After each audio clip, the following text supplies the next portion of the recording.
Should federal officials follow court orders? It's the most basic question in constitutional law. But when Senator Schiff posed it to Trump's DOJ nominees, their answers revealed something chilling about the future of American justice. What you're about to witness isn't just evasion, it's a systematic dismantling of judicial authority by the very people sworn to uphold it. The chair, Senator Schiff. Thank you, Mr. Chairman. I want to follow up on Senator Kennedy's line of question and ask a similar line of yes or no questions just to put a finer point and make sure that your answers are as definitive as they sounded. So let me start with you, Mr. Edlow. Yes or no, would you ever advise the administration that it could ignore or disregard an applicable district court order because you believe the Supreme Court will ultimately overturn it?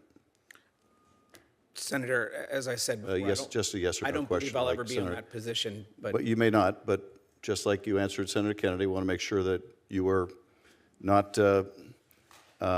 misleading anyone. So let me ask the question again. Would you ever advise the administration that it could disregard an applicable district court opinion or order because you believe the Supreme Court will ultimately overturn it? Yes or no? I don't want to speculate, but I can't see a situation where I would advise to not follow a court order. So your answer is no, you would never advise them to disregard a district court order, even if you thought the Supreme Court Again, would I don't want to overturn speak. it. I don't want to speak. I just want you to be precise and answer yes or no. I can't see a time where I would do that. No. Okay. Mr. Geiser, yes or no? Thank you very much, Senator Schiff. I would advise clients to follow court orders.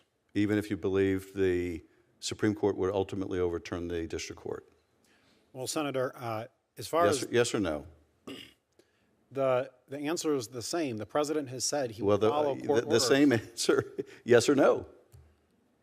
Senator, the president has said he will follow. You were able to answer Senator Kennedy, but I want to make sure that you were not misleading Senator Kennedy.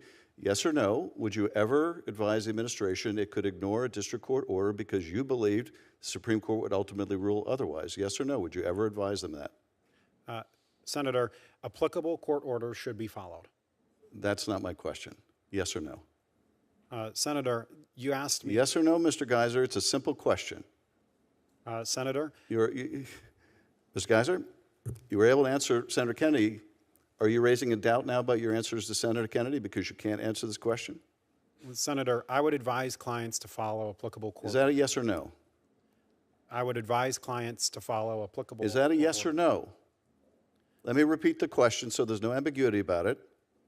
Would you ever advise the administration, you're going to be, if you're confirmed, heading the Office of Legal Counsel that helps determine whether actions are lawless or lawful, would you ever advise the administration that it could ignore an applicable district court opinion or order because you believed the Supreme Court would ultimately overturn the order?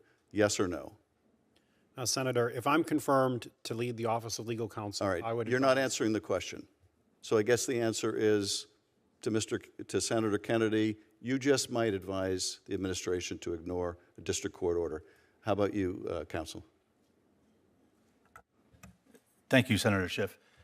In my role as director, I am not asking yes or no. Well, I would thank you. I wish to clarify. I'm not, if confirmed, a director. I'm not acting in a legal capacity at all. I'm part of the executive agency branch, and therefore would not be advising clients on any aspects of that. Well, would it be appropriate, in your view, for anyone else among legal counsel to do so? In general, court orders should be followed and respected. There are situations which I recall back from law school between branches. I guess you're not able to answer the question either. Counsel, how about you? Senator Schiff, thank you. I mean, I agree. I don't believe it's appropriate to address this hypothetical. At the Department of Justice. Okay, so you want to revise your answer to Senator Kennedy then? That is, there may be circumstances where you advise the administration to disregard a district court of opinion because you believe the Supreme Court might rule otherwise. Is that your opinion? As a lawyer, the answer is it depends. Okay, thank you. Then we'll make sure Senator Kennedy is aware that you just might, it depends, advise the administration to ignore court orders. Senator, let me ask another question. Mr. Geiser, would you agree that it would be unlawful for the president to accept a gift from a foreign state without the consent of Congress? Would you agree that's unlawful? Well, thank you for that question, Senator. Yes or no? Whether something is lawful or not, I would always want to look. I'm just back asking you a to simple public- question. Is it unlawful for the president to accept a gift from a foreign state without the consent of Congress? Very simple question. Senator, as a lawyer, I would always give my. I'm not asking you for a preamble, just yes or no.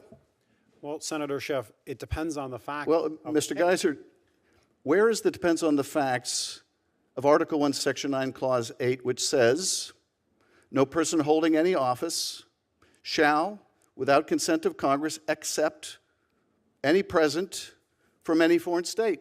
That's the Constitution. Doesn't say, well, it depends, or it might, or maybe. It says, no person shall do so. Do you find that ambiguous?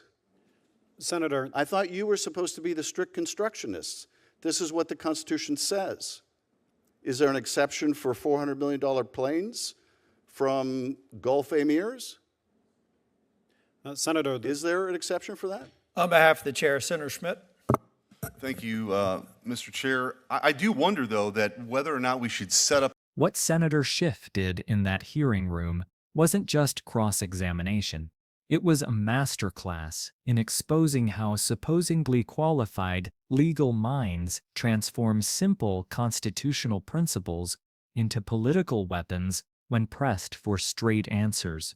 The transcript reveals a pattern that should alarm anyone who believes the law applies equally to everyone, regardless of their political connections. The exchange began with the most fundamental question in constitutional governance. Will you advise following court orders?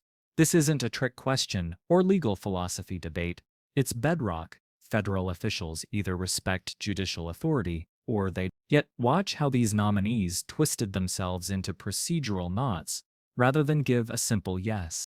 When Schiff pressed Mr. Ello about advising the administration to ignore district court orders, the evasion was immediate. I don't want to speculate, and I can't see a situation. Aren't legal analysis, they're political cover. A competent attorney knows that advising clients to ignore valid court orders violates professional ethics and constitutional separation of powers. The correct answer takes 3 letters. No. Mr. Geiser's performance was even more revealing. He couldn't manage those 3 letters, despite multiple attempts by Schiff to clarify the question. Instead, we got circular non-answers about applicable court orders without defining what makes an order inapplicable in his view. This linguistic gymnastics suggests these nominees have already mentally crafted exceptions to judicial authority that conveniently align with their political preferences. The Foreign Gifts Clause exchange exposed something deeper than legal incompetence. Article 1, Section 9, Clause 8 of the Constitution states unambiguously that no federal officeholder shall accept gifts from foreign states without congressional consent. There's no "it depends" clause hidden in the text. When Schiff quoted the actual constitutional language, the nominee's response, "It depends on the facts," revealed someone who views clear constitutional prohibitions as suggestions to be interpreted based on political convenience. This matters because these aren't academic exercises. The Office of Legal Counsel shapes how the executive branch interprets its constitutional boundaries. When OLC attorneys craft legal opinions that stretch presidential power or narrow judicial oversight, those opinions become operational doctrine for federal agencies. Career prosecutors, FBI agents, and regulatory officials rely on OLC guidance to determine what actions are lawful. If that guidance is politically motivated rather than constitutionally grounded, the entire federal law enforcement apparatus becomes a partisan instrument. The pattern Schiff exposed connects to a broader strategy of institutional capture. First, place nominees who view constitutional constraints as obstacles rather than guardrails.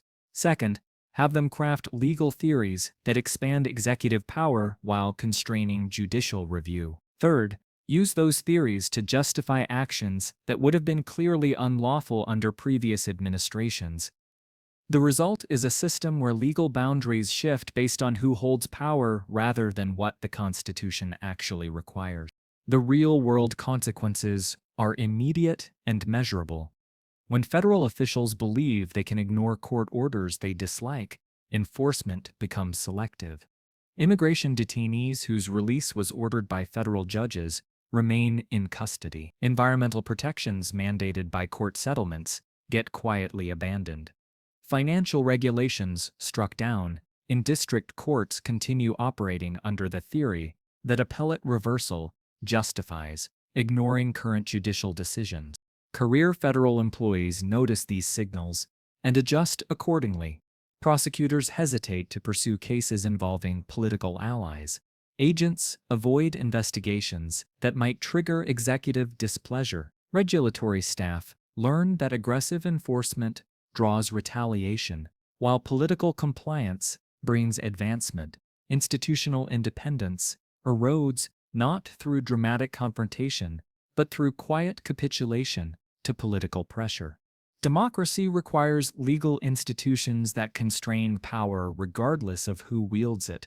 When nominees for senior legal positions can commit to following court orders or respecting constitutional prohibitions, they signal that law has become subordinate to politics. Schiff's questioning revealed that transformation in real time, showing how constitutional governance becomes constitutional theater when institutional guardians prioritize loyalty over law.